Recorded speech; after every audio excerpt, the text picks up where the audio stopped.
Mga ka-adventurista, pahinga muna tayo sa pag-akyat sa mga bundok dahil ngayon susubukan natin ang adventure na hatid ng rowing kasamang all-female dragon boat team na Fuego Filipinas.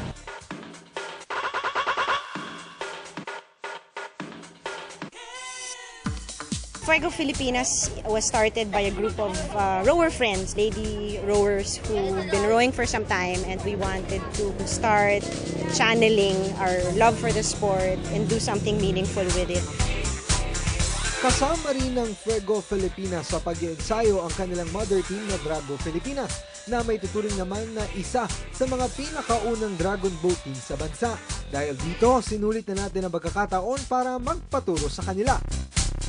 Sakto, nag-e-ensayo rin ngayon ang Drago Pilipinas, kaya naman kasama ang mga kababaihan ng Fuego Filipinas, nagpaturo na rin tayo sa kanila ng mga pointers tungkol sa rowing.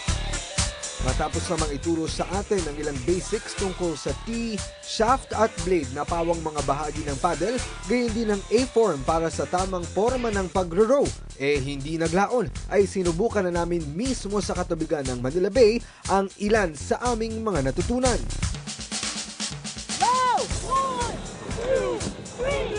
Sa activity na ito, kung nararamdaman mo ang sakit ng iyong likod, ibig sabihin tama ang ginagawa mo. Patunay rin ito na medyo may kahirapan nga ang rowing. Pero kahit pa mahirap, mas nakaka-inspire dahil para pala sa mga miyembro ng Fuego Filipinas, ang bawat sagwan ay may mas malalim na kahalagahan. Cancer is a very big advocacy in the country, so we wanted to help promote the advocacy by recruiting cancer survivors who we can train to row and have a fitness lifestyle that helps them to have a new purpose and have better recovery from their cancer. At matapos ang aming pagsasagwan sa Manila Bay, nakilala pa namin ang ilan sa mga breast cancer fighters na talaga namang na-in-love na rin dito sa rowing. So fulfilling kasi despite of my, I was diagnosed, I can still, parang I can row pa din, I can do sports pa din despite of what happened. I'm survivor for breast cancer, stage 2A. Grabe po yung saya na kahit nagkaroon ka na ng breast cancer, kaya mo pa rin pala mag-row. I-encourage ko sa inyo, kung sino man po yung nagkakaroon ng breast cancer sa inyo, na wag mong sabihin na hanggang doon na lang ang kaya mo.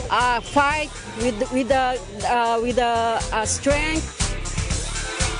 Dahil sa aking mga narinig, napakasarap isipin na bukod sa adventure ay pwede pa nating mahikayat ng ating mga ka-adventurista na makiisa sa ganitong advokasya. If you just want to try out rowing and want to try a new sport, cancer survivor or not, please come and join us. We're at Manila Bay every Sunday. But if you are a cancer survivor, you're looking for something that's new, that's different, that's a community that will help you in your new fitness lifestyle, then please join us. So paano? Huwag na kayong mag-atubili pang sumali, makisagwan at makiisa na sa Fuego Filipinas.